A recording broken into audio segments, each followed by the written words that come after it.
Ang kwentong ito ay hango sa tunay na buhay. Nangyari ito taong 1991. Walang eksaktong lugar. Southern Leyte. Ang ating mundo ay puno ng hiwaga. Maraming bagay na hindi may paliwanag. Ang karamihan sa atin ay hindi naniniwala sa mga bagay kapag wala itong kapaliwanagan. Subalit aminin man natin o hindi, may pagkakataon sa ating buhay na nakakaranas tayo ng mga bagay na hindi rin natin naiintindihan. Binubuo ang kapaligiran ng kasamaan at kabutihan. May mga tao na nabiyayaan ng kakayahang lumaban sa kasamaan.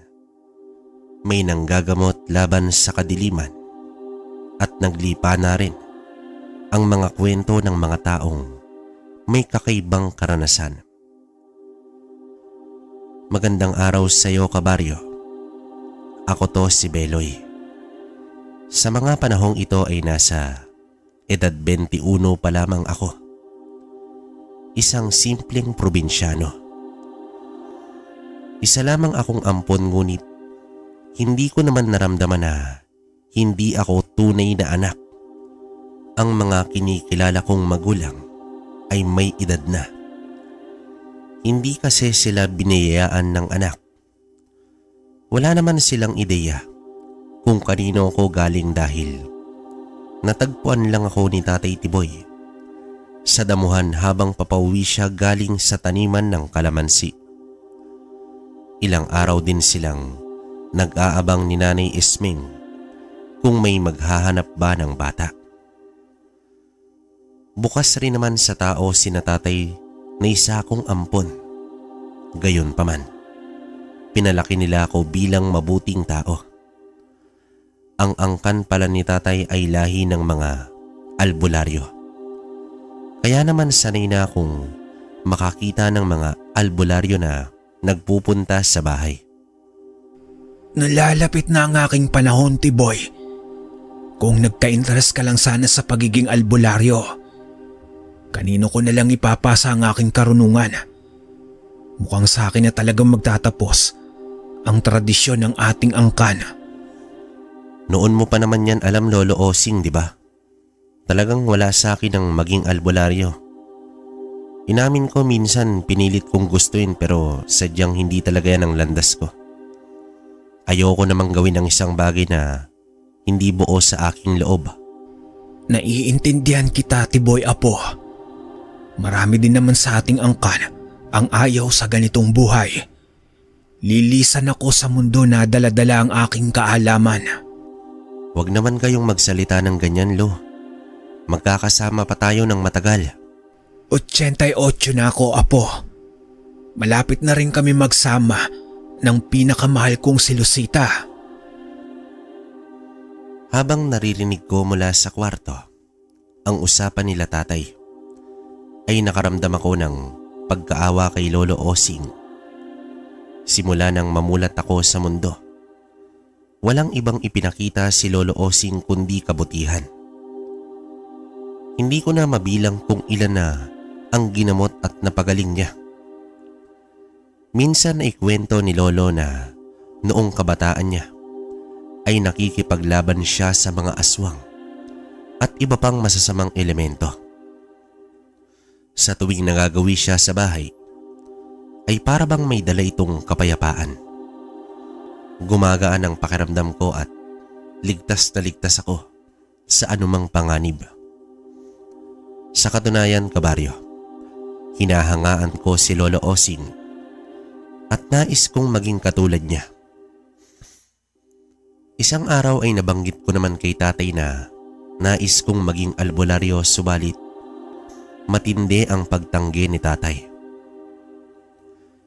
Hindi naman siya nagalit, ngunit binalaan niya ako tungkol sa panganib na kakaharapin ng isang albularyo.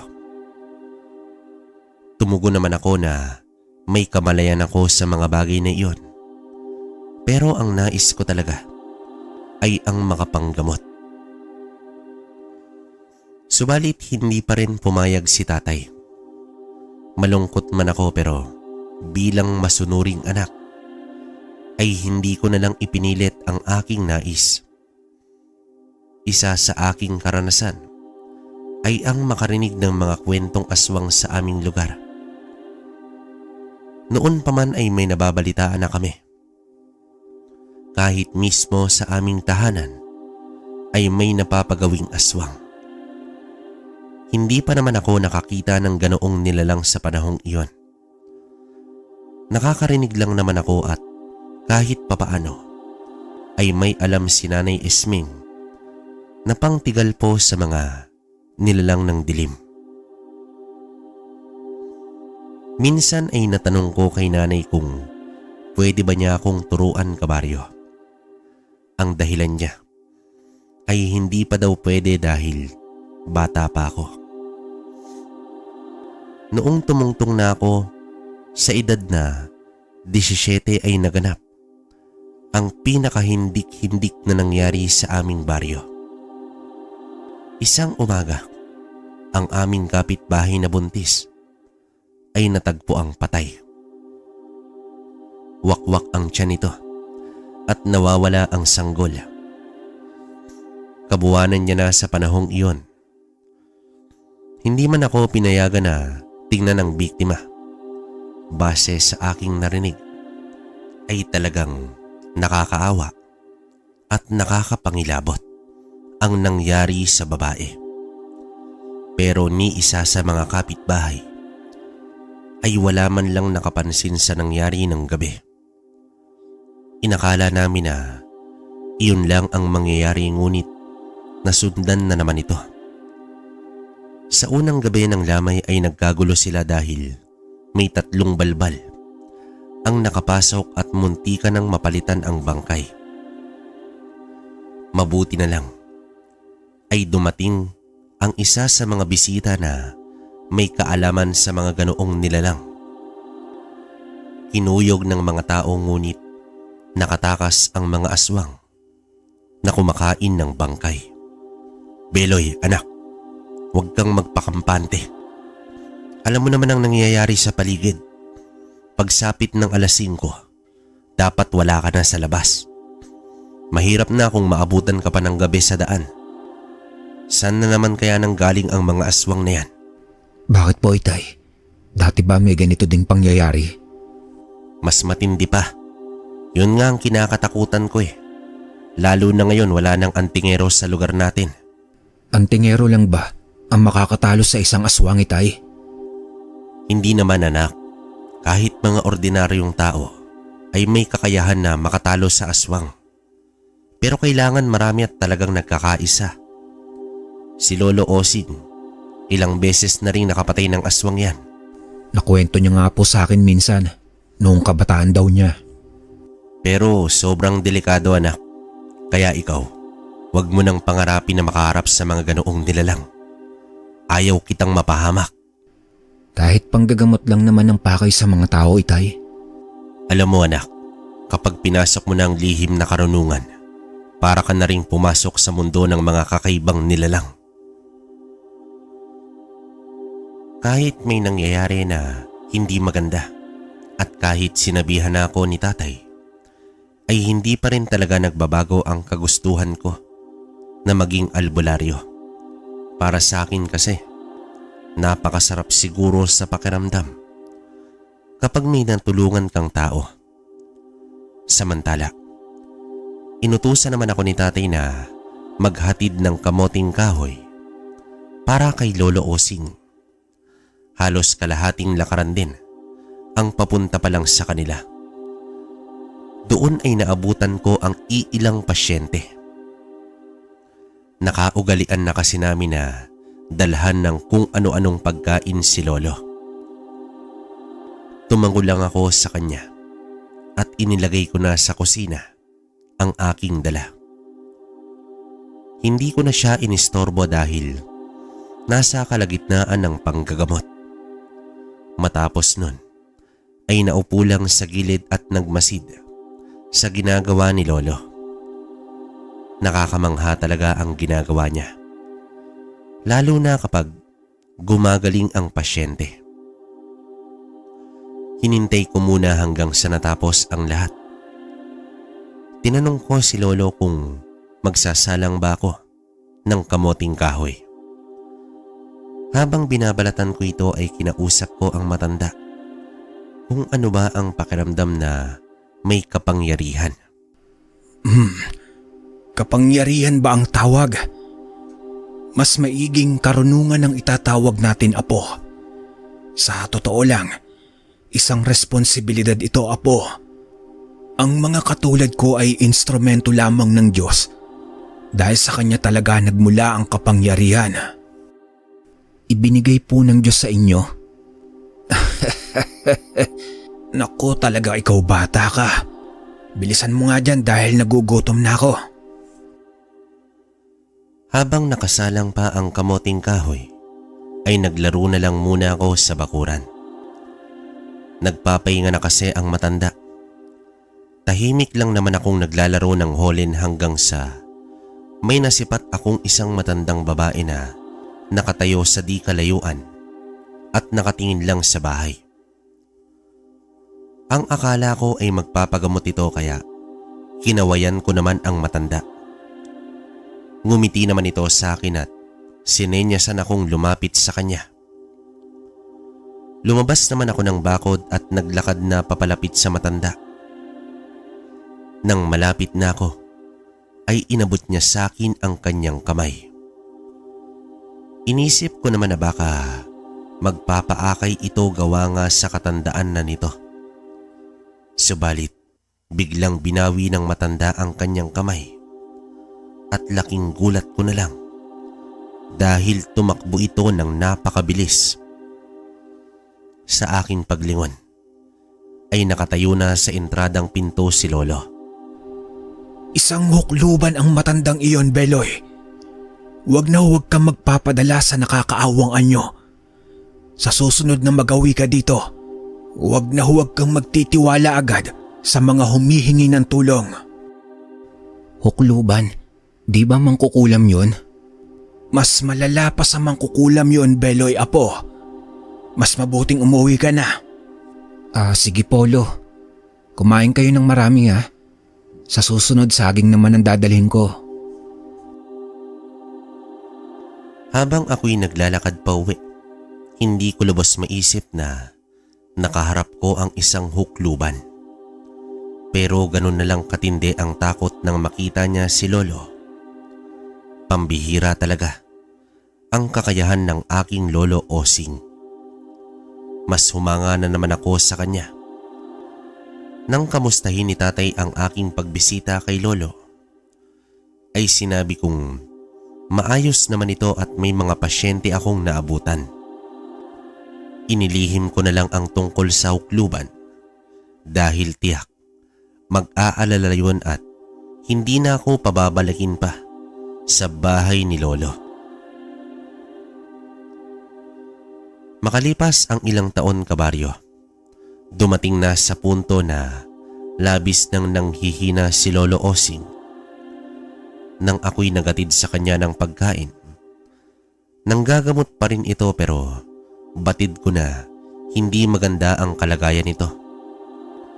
May 2 pasyente pa ang naghihintay. Tinanong ko naman kay Lolo kung itutuloy pa ba niya ang panggagamot. Tumugon naman ito na tatapusin na lang niya ang 2. Pinilit niyang magpakalakas. Nang matapos na ang pinakauling pasyente, ay napahawak si Lolo sa pinto. Gawa nga ng sobrang pagkahilo nito.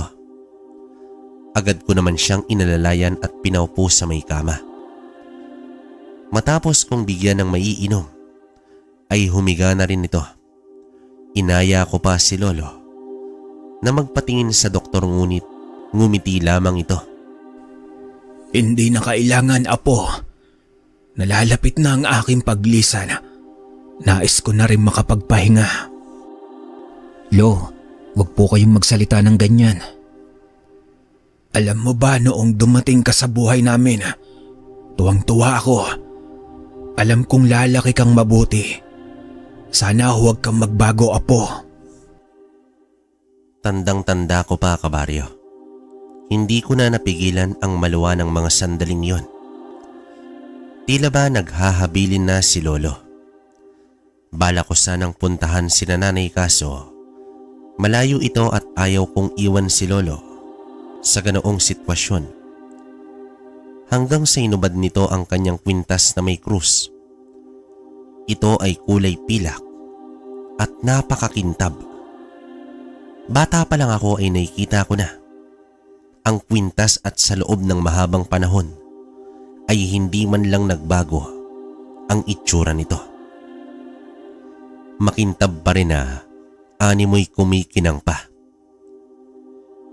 Iniabot niya naman yon sa akin at ang sabi, ang krus na iyon ay proteksyon ko sa lahat ng may masamang tangka at panganib sa akin.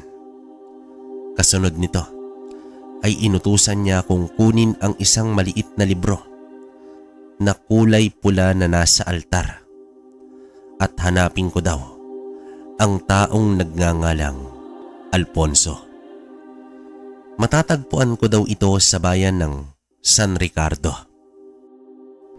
Bakit niyo po pinapahanap ang taong iyon, Lo? Siya po ba ang makakagamot sa'yo? Siya ang nakakaalam sa isa pang tradisyon ng ating angkan, Apo. Isa siyang mabuting kaibigan. Pero paano kung makikilala ang taong iyon, Lo? May larawan ka ba? Huwag kang mag-alala, Beloy, Apo. Siya na mismo ang kikilala sa'yo. Nang mapainom ko na ng halamang gamot si Lolo, ay bumuti kahit papaano ang kanyang kalagayan. Kaya naman nagpaalam muna ako sa kanya upang puntahan ang aking mga magulang at ipaalam sa kanila ang sitwasyon ni Lolo. Tumango ito at ngumiti naman sa akin, kabaryo. Tumakbo na ako ng mabilis at may pagtataka ko dahil 10 minuto na akong tumatakbo ay hindi ako nakaramdam ng pagod at pagkahingal. Binaliwala ko na lang yon. Baka dala lang sa matinding pangangailangan dahil ninais ko na talagang makabalik agad sa bahay ni Lolo. Sa panahong iyon ay napakabihira na may magawing mga sasakyan sa lugar kaya agad na rin kaming umalis pagkadating ko naman sa bahay.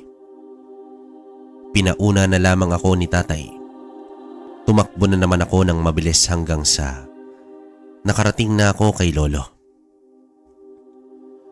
Subalit, kabaryo, inabutan ko na lang na wala nang buhay si Lolo Osing. Tanging pagyakap na lang ang aking nagawa at umiyak na lamang ako.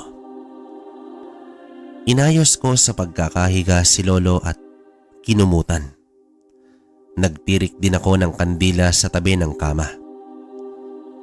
Inabangan ko na lang sina nanay at tatay sa labas ng bahay. Bumuhos ang kalungkutan sa araw na iyon. Ngayon alam ko na ang pakaramdam na mawala ng mahal sa buhay. Naiintindihan ko na ngayon kung ano ang nararamdaman ng aking mga kakilala na nawalan rin ng mga mahal sa buhay. Napakahirap at napakalungkot. May mga pagkakataon na napapaluha na lamang ako. Mga alaala sa akin ni Lolo Osing na pilit bumabalik sa aking isipan. Hinawakan ko na lang ang kanyang ibinigay na kwintas sa tuwing naiisip ko si Lolo. Nang matapos ang kanyang libing, ay kinausap ko ang aking mga magulang tungkol sa taong pinapahanap ni Lolo Osing. Subalit pinigilan ako ni tatay at tinanong niya ako kung ano ang nangyari bago nawala ng buhay si Lolo Osing. Wala na akong mapagpipilian pa, kundi ang sabihin sa kanila ang lahat. Batid ko sa itsura ng aking mga magulang, lalong-lalo na si tatay. Puno ito ng pangamba at takot dahil Ayaw niya sumunod ako sa landas na tinahak ni Lolo Osing. Subalit nangatwiran ako at sinabi kong hindi ko bibiguin ang huling habilin sa akin ni Lolo. Tutuparin ko ito kahit anumang mangyari. Alam kong sumama ang loob sa akin ni Tatay Cabarrio. Pinalipas ko muna ng ilang araw bago ko ulit sa kanya binuksan ang ganitong usapin. Alam mo anak, sinabi ko naman sa'yo na wag kang magkaka-interes sa gawain ng iyong lolo dahil mapanganib at delikado. Alam mong natatakot ako na baka mawala ka sa amin. Alam mo naman na nag-iisa ka lang naming anak. Naiintindihan po kita, Itay. Pero wala na akong magawa dahil nandun ako sa sitwasyon na kailangan ko na lang sumang-ayon sa mga habilin ng isang taong naghihingalo. Napakahirap po sa aking pakiramdam na naroon ako sa ganong sitwasyon na wala man lang akong magawa upang tulungan si Lolo. Pero Itay, naniniwala ako na magagampanan ko ang hinabilin sa akin ni Lolo. Hindi niya yun ipagkakalob sa akin kung mayroon siyang pagdadalawang isip. Lumapit naman si nanay at sinabi niya kay tatay na buo ang tiwala niya kay Lolo at naniniwala din si nanay na hindi ipagkakaloob sa akin ni Lolo ang isang bagay kung wala siyang nakitang potensyal sa akin. Gayunpaman sa tulong na rin ni nanay ay nakumbinsi ko rin si tatay. Makalipas pa ang ilang araw, tumungo na nga ako sa lugar na sinabi sa akin ni Lolo upang hanapin ang kanyang kaibigang si Alfonso. Wala man kasiguraduhan pero naniniwala ako na matatagpuan ko rin si Alfonso. Tinahak ko naman ang daan patungong San Ricardo. Milya-milya ang pagitan nito sa aming lugar at ito rin ang unang beses na magagawi ako sa bayang iyon. Base sa aking mga napagtanungan, isang liblib na lugar pala ang baryo na aking hinahanap. Matiyaga naman akong naghintay ng masasakyan ni isang beses lang sa isang araw kung babiyahe sa lugar na iyon. Halos magtatakip silim na nang ako'y makarating sa lugar. Sinubukan kong magtanong sa mga tao ngunit walang nakapagtuturo sa akin kung sino at saan ko matatagpuan ang nagngangalang Alfonso. Habang lumalalim na ang oras, iniisip ko na ngayon kung saan ako matutulog. Wala akong kakilala sa lugar. Hindi rin naman ganon kalaki ang aking perang dala. Hanggang sa nakakita ako ng isang kapilya.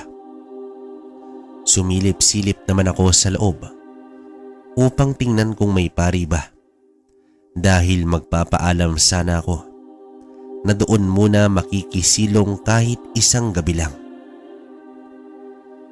Habang wala pa akong nakikitang tao sa loob ay umupo muna ako sa gilid ng kapilya.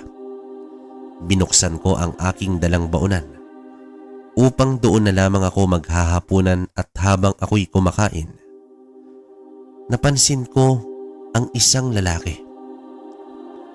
Pumasok naman ito sa loob ng kapilya. Sinundan ko naman ito ng tingin. Naglilinis siya sa loob kaya inisip ko na baka ito ang katiwala sa kapilya. Nang ito'y aking kausapin, pumayag naman siya. Laking pasalamat ko na lang sa lalaking iyon. Muli naman akong lumabas upang tapusin ang aking kinakain. Habang ako'y nasa loob na ng kapilya, ay ipinagdasal ko na sana pagsapit ng bukas ay mahanap ko na si Alfonso. Hindi birong mag-isa at walang kakilala sa lugar. Lalong-lalo na sapat na ang aking pera para sa aking pamasahe pa uwi. Habang ako'y natutulog na para bang may nararamdaman ako na umupo sa likuran. Marahan naman akong bumangon at nilingon ko ang tao sa likod. Bumati ako sa kanya at tumugon naman ito ng ngiti. Ang lalaki na aking nakita sa likod ay halos kasing edad nito ng aking ama at mukha naman siyang mabait. Magandang gabi po, Manong. Makikitulog din po ba kayo dito? Pasensya ka na kung ngayon lang ako nagpakita sa'yo. Naninigurado lang kasi ako. Teka po, ikaw po ba si Alfonso ang kaibigan ng aking lolo Osing? Ikinlulungkot ko nangyari sa iyong lolo. Oo, ako si Alfonso. Pero Agustin ang pagkakakilala ng mga tao sa akin dito. Kanina ko pa alam na nandito ka na nag-oobserba lang ako sa'yo. Handa ka na ba sa mga bagay na ituturo ko sa'yo? Ako nga po pala si Beloy. Opo, handa na po ako. Sa katunayan, pangarap ko talaga maging albularyo at lubos kong hinahangaan ng aking lolo Osing. Pero mawalang galang po, isa din po ba kayong albularyo? Isa akong antingero. Kasangga akong lolo mo. At may isang bagay siyang hinabilin sa akin kapag dumating na ang panahon na lilisa na siya sa mundo. Isang bagay na nangangailangan ng tapang at determinasyon upang makamit ang kapangyarihan nito. Lumabas kami sa kapilya at isinama ko ni Manong Alfonso sa kanyang bahay. Pinagpahinga muna niya ako at bukas ng umaga, sasabihin niya na ang dapat kong malaman. Hindi naman ako agad nakatulog gawa nga sa pag-iisip ko kay Lolo. At sa pakiramdam ko na mag-uumpisa na ang bagong landas na aking tatahakin. Magkahalong kaba at pananabik. Ngunit napaisip rin ako kung ano kaya ang bagay na dapat kong gawin. Sa muling pagmulat ng aking mga mata ay maliwanag na ang buong paligid. Nakaamoy rin ako ng tuyong isda at biglang kumulo ang aking tiyan. Sa aking paglabas ng kwarto ay nakita ko si Manong Alfonso na naghahanda na ng mesa. Ngumiti naman ito sa akin at niyaya na akong mag-agahan. Habang kami ay kumakain, nag-usisa siya tungkol sa buhay ko. Hindi ko naman inilihim sa kanya na isa akong ampon. Nabanggit ko rin dito kung may kinalaman ba ang ituturo niya sa akin kung ako man ay kadugo o hindi. Tugon naman ito na wala naman daw kaibahan kung kadugo ko man si Lolo o hindi. Ang mahalaga, sa akin ipinagkatiwala ni Lolo ang tanga nito. Nang matapos ang aming agahan, ay nagpasya muna akong maglibot-libot sa may bakuran. Maganda at tipikal na buhay probinsya ang lugar ni Manong Alfonso. Walang pinagkaiba sa pinanggalingan ko. Nang magawi naman ako sa likod bahay, laking gulat ko na lang dahil may nakita akong bungo ng tao na nakasabit sa kawayan na nakatarak sa lupa. Narinig kong tumawa si Manong mula sa kusina. Iyon daw ay bungo ng aswang. Inilagay niya doon upang magsilbing babala sa mga aswang na susubok gumambala. Makalipas pa ang ilang oras, ay kinausap na ako ng antingero. Beloy, makinig ka.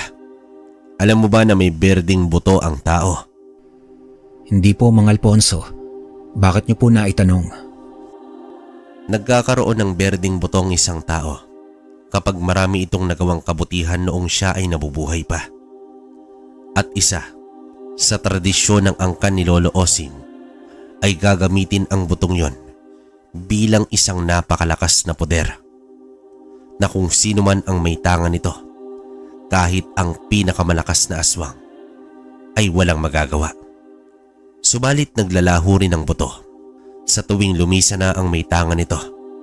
Ibig po bang sabihin, may daladalang berdeng buto si Lolo? Saan naman niya po iyon nakuha? sa sinundan niyang albularyo. At yan din ang gagawin mo, Beloy. Kukunin ko po ba ang berdeng buto ni Lolo Osing? Ayon kay Mang Alfonso, sa pagtatapos mismo sa 40 diyas ni Lolo, ay gagawin ko na ang pagkuha sa berdeng buto nito. Isipin nyo na lang, kabaryo, ang itsura at amoy ng bangkay sa sandaling yon. Napapalunok na lamang ako sa aking narinig. Ano ba itong napasukan ko? Wala na bang ibang paraan? Sa pagpapatuloy ni Manong, ay itinuro niya sa akin ang dasal bago ko gawin ang bagay na yon. Nang matapos ipaliwanag sa akin ang lahat, ay aminado ko na tila ba umurong ang aking buntot. Buong araw kong pinag-isipan ang lahat. Pero nangako ako kay Lolo at dapat ko lang itong tuparin. Sa aking pag-uwi, ay inusisa ko nila tatay. Ngunit hindi ko binanggit ang tungkol sa berdeng buto. Sinabi ko na lang na tinuruan ako nito kung paano gamitin ang nakasulat sa libretang pula. Habang gumugulong ang mga araw, papalapit sa 40 diyas ay araw-araw naman akong kinakabahan. Ilang beses rin akong bumisita sa puntod ni Lolo at pinag-aaralan kung papaano ko gagawin ang pagkuha sa buto. Hanggang sa sumapit na nga ang nakatatdang araw, ginawa kong dahilan ang pagpunta sa kaarawan ng kaibigan upang hindi sila magtaka. Sinabi ko rin dito na sa kinabukasan na ako makakauwi. Dala ang pala at piko. Tinahak ko na ang daan patungong sementeryo. Kumapit ako sa talandro ng Sator, pero hindi pa rin talaga maiiwasan ang makaramdam ng matinding takot. Mag-isa, madilim habang nasa sementeryo. Sino kaya ang hindi matatakot, kabaryo? Gayunpaman, tanging ilaw lang ng debateryang flashlight ang nagbibigay liwanag sa aking dinadaanan. Tiyempong walang buwan sa gabing yon, kaya para kang nakapikit sa sobrang dilim ng daan. Makalipas pa ang ilang sandali, ay naiilawan ko na ang mga krus at puntod ng mga yumao. May sementado, meron ding hindi. Laking pasalamat ko na lang dahil hindi sementado ang libingan ni Lolo. Hindi kasi namin kaya ang ipasemento. Samantala, nasa harapan ko na ang puntod. Pinakiramdaman ko ang buong paligid. Mabuti na lang at wala namang kakaiba. Bukod sa mga kuliglig at minsanang pagaspas ng mga puno ay wala naman akong narinig pa. Nagmasid muna ako sa paligid. Baka sakaling may ibang tao sa lugar. Nang napagtanto ko na walang katao-tao sa lugar, ay sinimulan ko na ang dasal. Hinukay ko na ang lupa. Hindi ko alam kung gaano ko katagal yun ginawa. Pawis ng kilos at kaba ang magkahalo hanggang sa nakita ko na ang ataul ni Lolo. Marahan ko naman itong binuksan. Napapikit na lang ako, kabaryo, nang tumambad sa akin ang bangkay na nagsisimula ng maagnas. Ayon kay Mang Alfonso, wala daw akong maaamoy sa bangkay bilang bahagi sa epekto ng dasal. Aaminin ko, kabaryo, iyon na ang karanasan na nangilabot ako ng sobra. Kahit katawan iyon ni Lolo, ay isa pa rin iyong bangkay at hindi normal sa atin na makakita ng ganoong eksena. Katakot-takot na pagtitiis ang aking ginawa.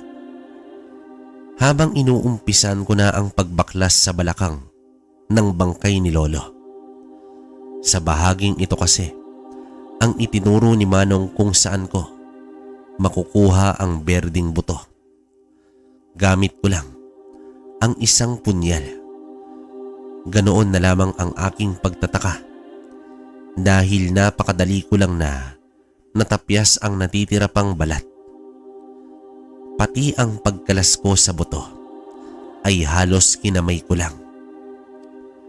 Nanlaki ang aking mga mata nang masilayan ko na ang berdeng buto na nakaipit sa dalawang malalaking buto. Sa ilang minuto pa ay nasa mga kamay ko na ang aking sadya. Mabilis ko na ding inayos ang bangkay at sa pagbalik ng lupa. Nang matapos ang lahat, kabaryo, ay umupo muna ako sa lupa habang iniilawan ang berdeng buto. Sinipat ko ito ng gusto hanggang sa may narinig akong kumakaluskos sa paligid. Agad kong inilawan ang paligid. Animoy palipat-lipat ng lugar ang nilalang na nagkukubli sa mga halaman. Mabilis ko nang kinuha ang mga gamit at tumakbo na ako palabas ng sementeryo. Nang maaninag ko sa unahan ang isang wangis ng tao na nakatayo sa gitna ng daan, bigla akong napahinto at inilawan ko ang nilalang na iyon. Tinanong ko pa ito ngunit walang tugon.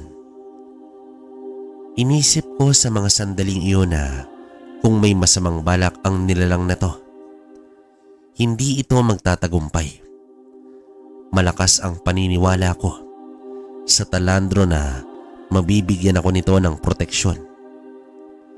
Kaya naman umusad ako, matapang na naglakad, habang ang nilalang ay nag-uumpisa ng umatungal ngunit umaatras na din ito. Nang mabatid ko na ito'y natakot sa akin, ay lakas loob ko itong hinabol na habang nakaamba ang piko na ihahampas ko ito sa kanya. Umiba ito ng direksyon at nagtungo sa kakahuyan. Doon na ako tumigil at nagpatuloy pabalik ng bahay. Sa aking pag-uwi ay doon ko lang nalaman na 2:00 na pala ng madaling araw. Oh, Beloy, akala ko ba bukas ka pa uwi? Tinahak mo ang daan sa ganitong oras? Ano ka ba namang bata ka? Pasensya na po, Itay. Gusto ko na po kasi matulog. Kaso ang ingay pala nila doon, kaya umuwi na lang po ako. Naku Beloy, sinasabi ko sa'yo. Akala mo ba na wala na ang mga aswang na yan? Nandyan lang sila sa tabi-tabi. Paano kung matsambahan ka ng mga yan? Patawad po, Itay. Hindi na po mauulit. Ano pa nga bang magagawa ko, tapos na? O sige na, patulog ka na. Sa aking kwarto, kabaryo, doon ko na isinagawa ang orasyon para sa berdeng buto upang maging mabisa ito. Ang pinoproblema ko sa mga oras na yon ay kung ano na naman ang idadahilan ko kay tatay sa muling pagkikipagkita ko kay Manong Alfonso. Ibinilin din niya kasi na babalik ako sa kanya kapag nakuha ko na ang buto. Subalit na pagtanto ko din na hindi maaring ganito na lamang palagi. Hindi magandang nagsisinungaling na lamang ako sa aking mga magulang. Ako lang din ang mahihirapan sa darating na panahon. Kaya pagsapit ng umaga ay inilahad ko na sa kanila ang lahat-lahat. Diyos ko anak, ginawa mo talaga ang nakakilabot na bagay na yon. Hindi na yata kita kayang pigilan pa. Pasensya na po, Itay, kung nagsinungaling man ako sa inyo. Alam kong malaking kasalanan ng pagsisinungaling. May magagawa pa ba kami anak?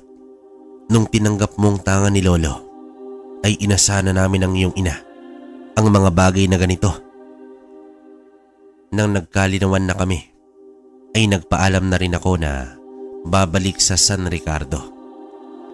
Sa muling pagkikita namin ni Manong Alfonso, ay nakangiti pa itong nakatayo sa kanyang bakuran. Para bang inaabangan niya na ang aking pagdating.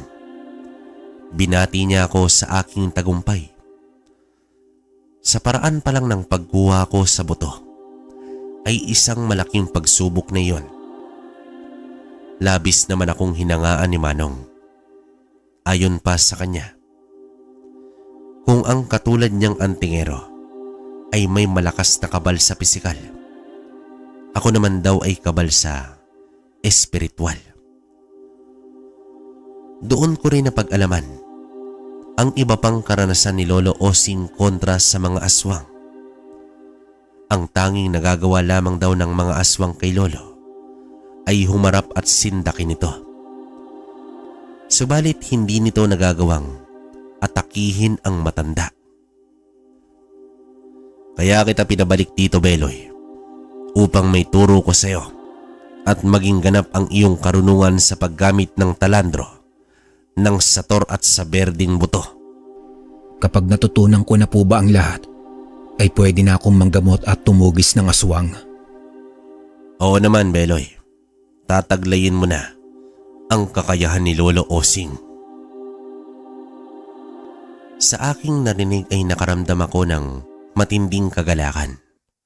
Matutupad ko na ang matagal ko nang ninanais na makatulong sa mga tao.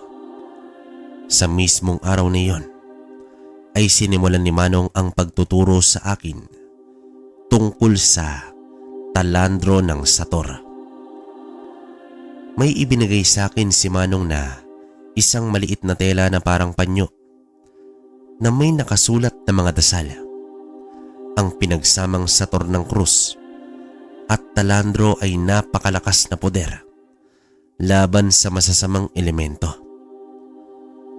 Ang berding buto ay nagsilbing kalasag upang hindi ako malapitan ng mga nilalang ng kadiliman.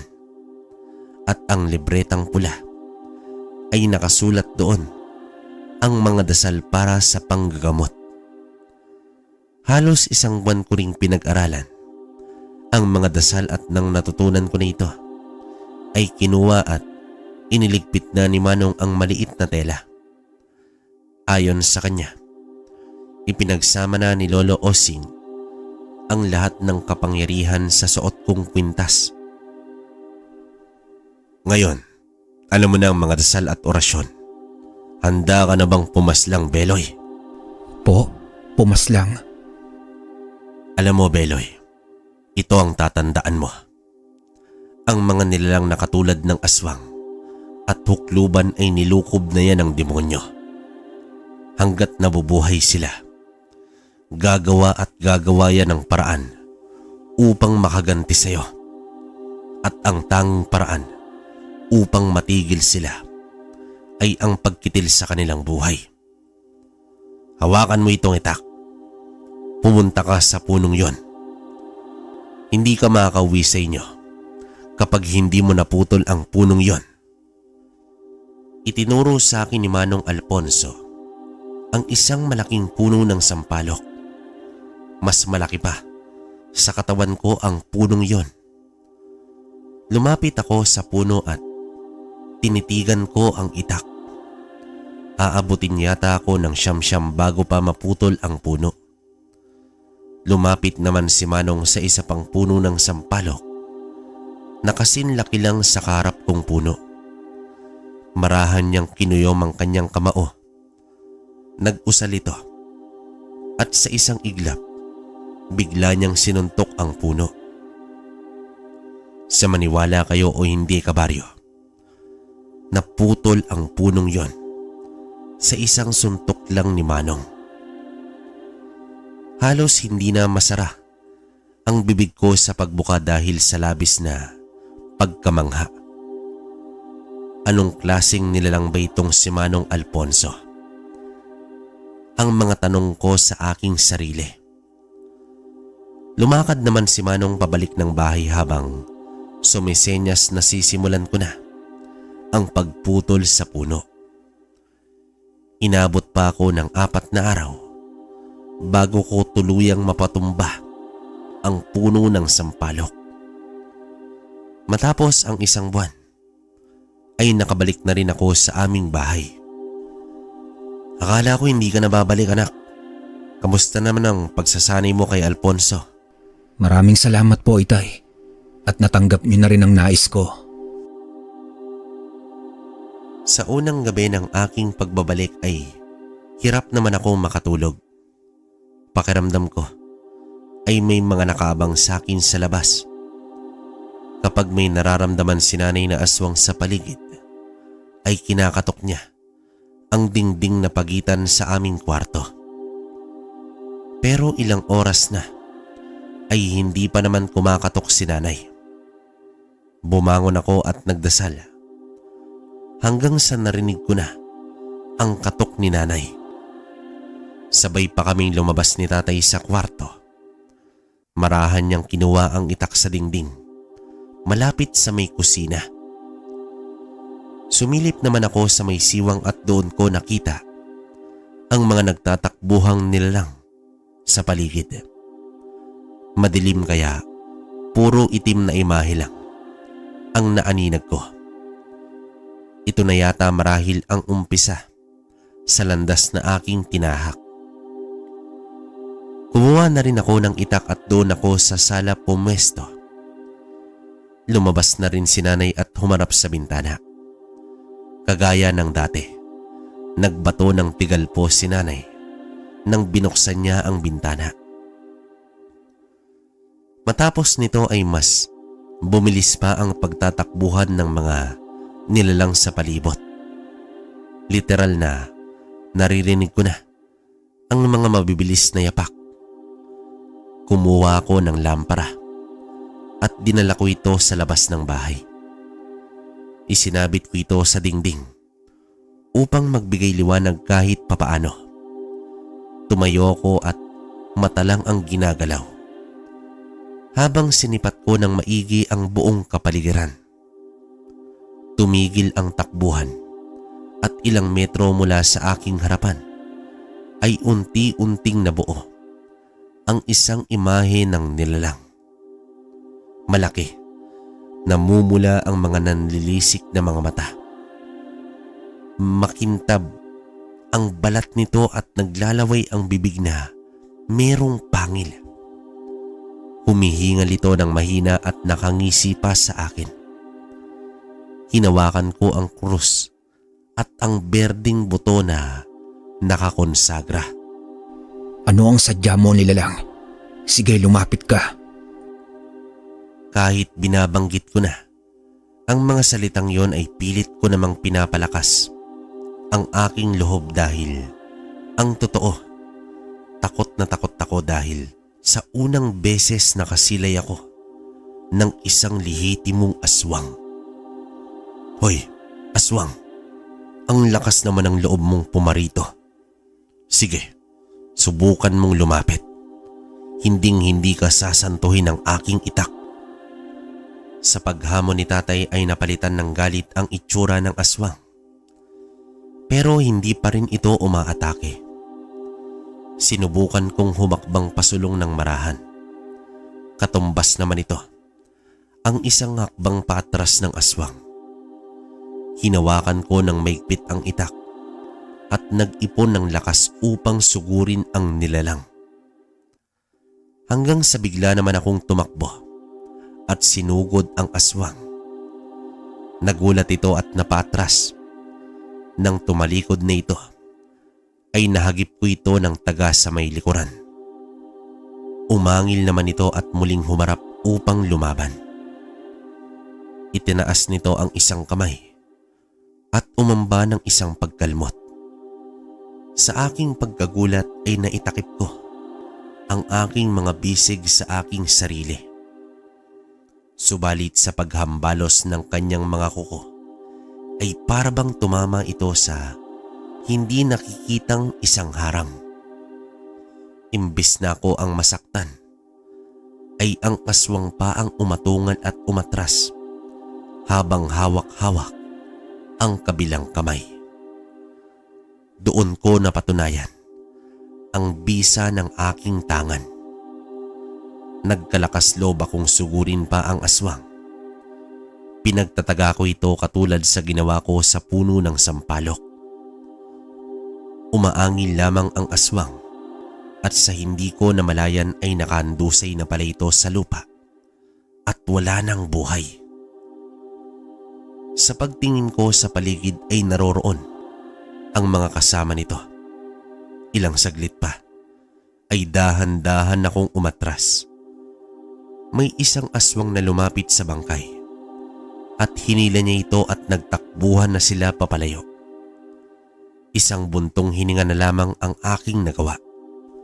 Anak, taglay mo na nga ang karunungan ni Lolo Osing.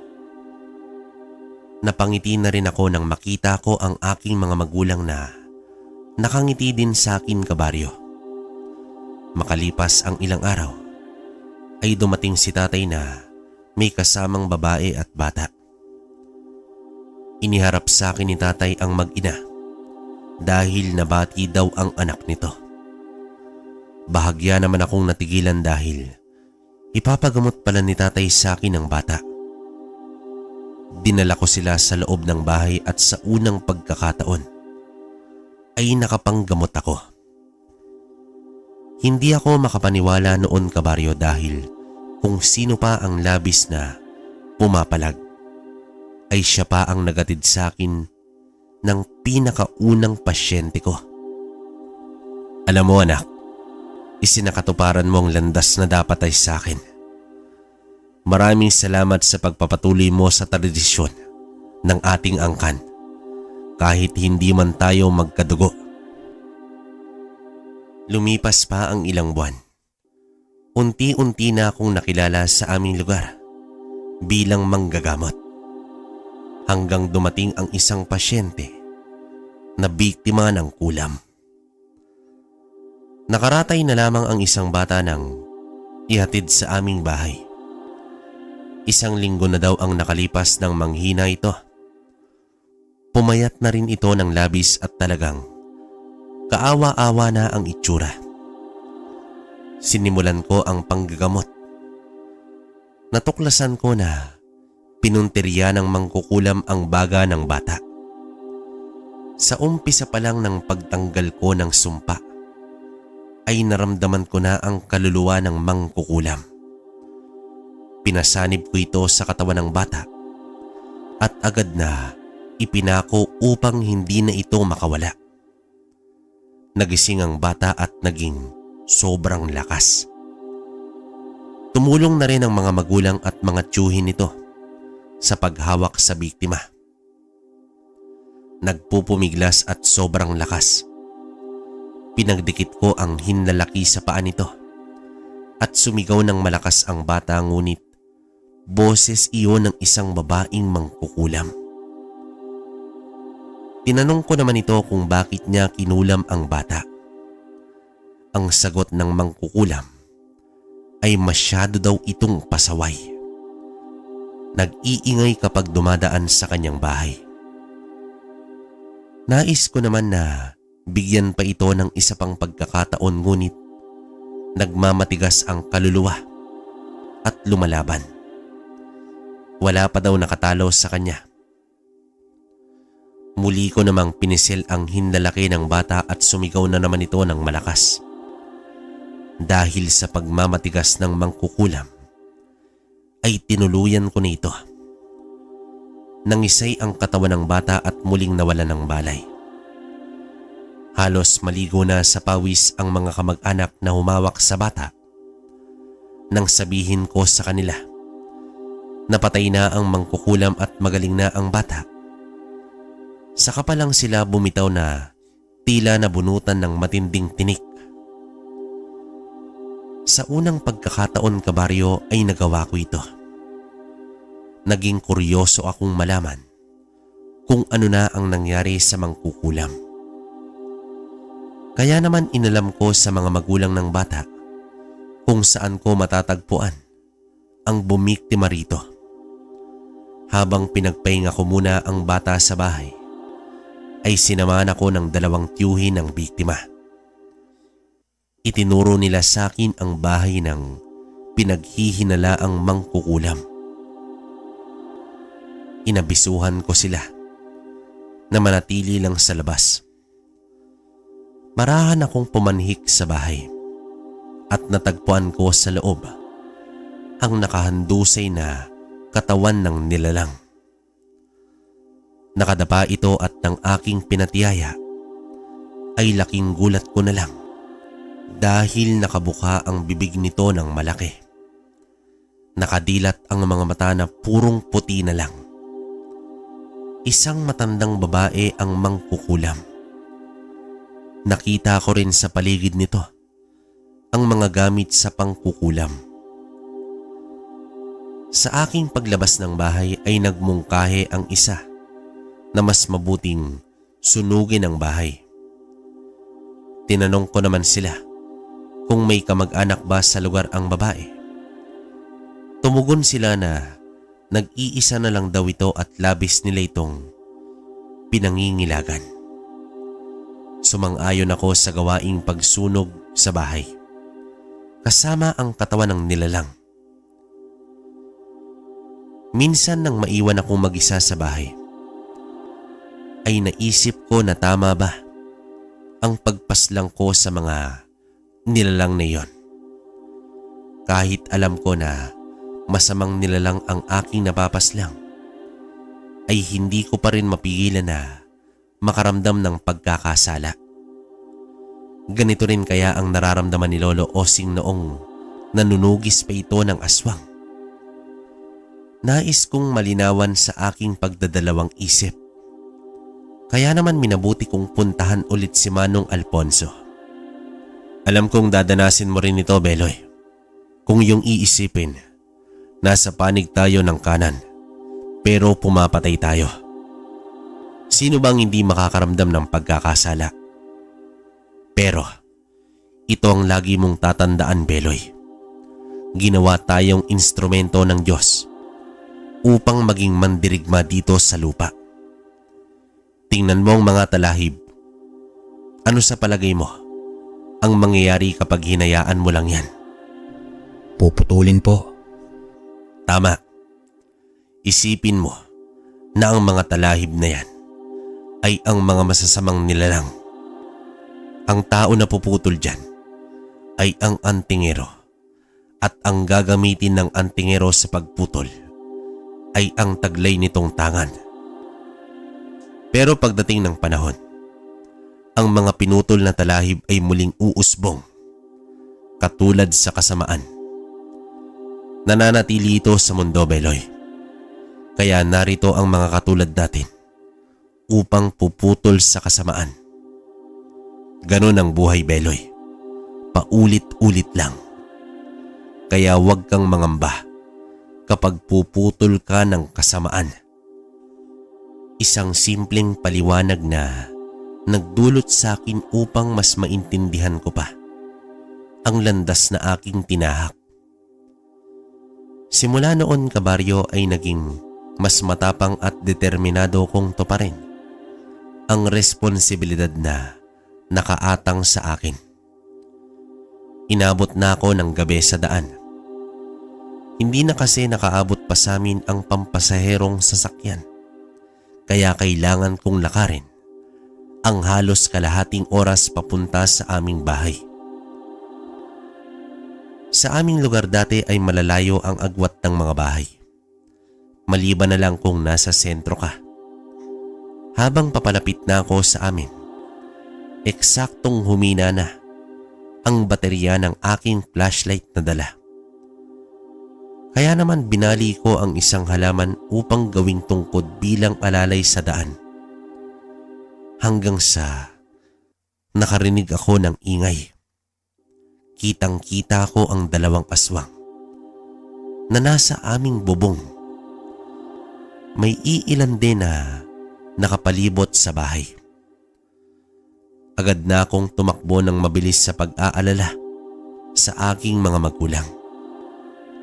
Sinugod ko ng ampas ang aswang na malapit sa akin. Isang patpat lang pero tumilapon na ang aswang na iyon.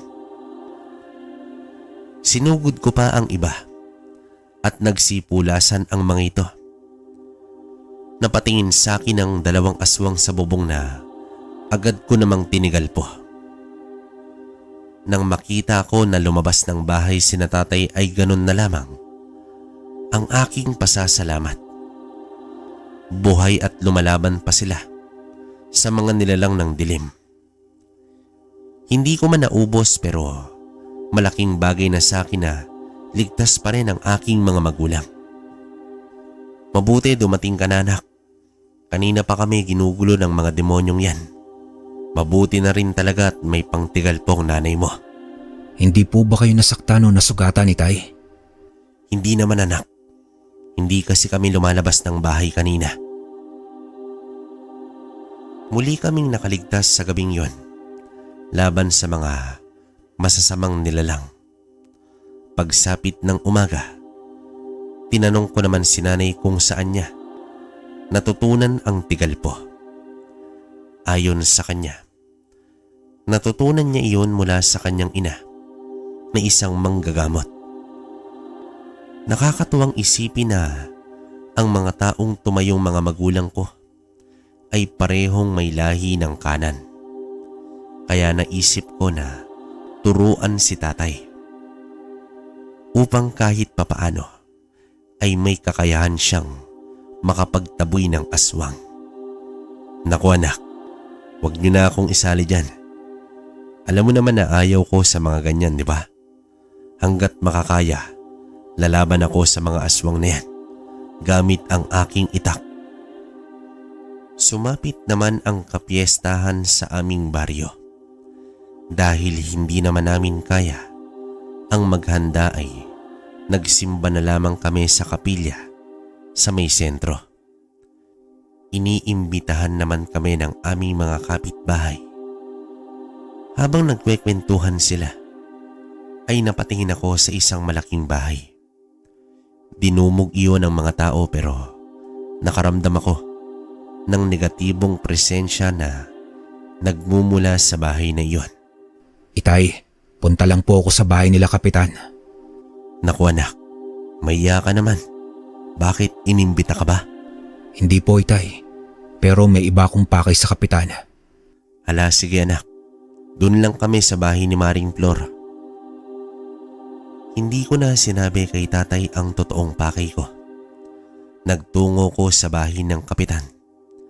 At sa labas pa lang ay naroroon na si Kapitan na sumasalubong sa mga bisita. Nang makita niya ako, ay agad naman niya akong pinapasok. Hindi na ako nagkaroon ng hiya dahil palakas ng palakas ang negatibong presensya na aking nararamdaman. Tumango at ngumiti lang ako kay Kapitan at pumasok na agad sa bahay. Sinipat ko ang mga taong naroroon. Maingay, nagtatawanan at nagkakasiyahan. Hanggang sa nakarinig ako na may nag-uusal. Tila bumubulong sa akin ang boses ng isang lalaking nag-uusal. Pero hindi ko naman matukoy kung sino. Hanggang sa nasipat ko ang isang lalaki na nagbitiw na ng usal at tumitig sa katapat nito sa mesa. Agad kong hinila ang lalaking bibiktimahin na sana ng isang manlalason. Nanlaki ang mga mata ng manlalason na tumitig sa akin. Isang manlalason ng lalaking yan. Umalis na kayo. Agad namang tumayo ang lalaki at kumaripas ng takbo. Ngunit sinalubong ito ng Kapitan. Napatras ang lalaki na agad ko namang hinawakan ang kamay at naibalibag ko ito ng malakas. Tumama pa ito sa mesa na puno ng mga pagkain.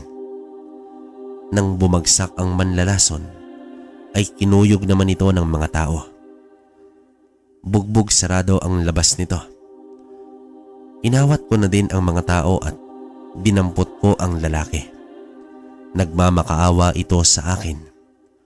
Hindi ko malaman kung ano ang gagawin sa taong yon. Kaya naman dinala ko na lang ito sa malayo. Ang mga katulad mo ay dapat pinuputulan ng sungay. Pasalamat ka at maraming tao sa paligid. Kaya ipapataw ko na sa'yo ang kaparusahan na habang buhay mong dadanasin. Kinuha ko ang katinoan nito at hinayaan ko itong maglakad sa malayo. Hanggang sa nawala na ito sa aking paningin. Sa aking pagpapatuloy ay padami na ng padami ang aking mga parukyano.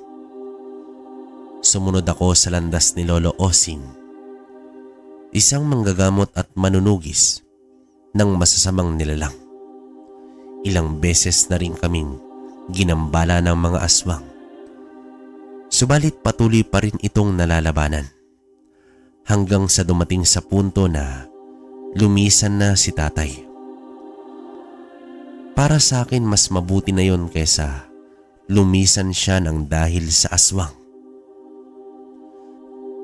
Noong nagkasakit na si tatay ay naagapan ko pa ito pero isang natural na sakit pala ang dumapo sa kanya at labas iyon sa aking karunungan. Bilang manggagamot, narito ko upang kontrahin ang sakit na likha ng masasamang elemento. Subalit wala na ni sino man ang may karapatan na kontrahin ang natural na takbo ng kalikasan. Ang kwentong ito ay nagpapaalala sa atin na walang pinipili ang tadhana sa sino man ang nagnanais na tumulong sa kapwa. Hindi man tunay na kadugo si Beloy pero pinatunayan niya na kaya niyang ipagpatuloy ang tradisyon ng angkan kung saan ay hindi siya nabibilang. Mga kabaryo, hanggang dito na lang ang kwento natin ngayong araw. Maraming salamat. Sana ay may napulot kayong aral sa kwentong inilahad natin.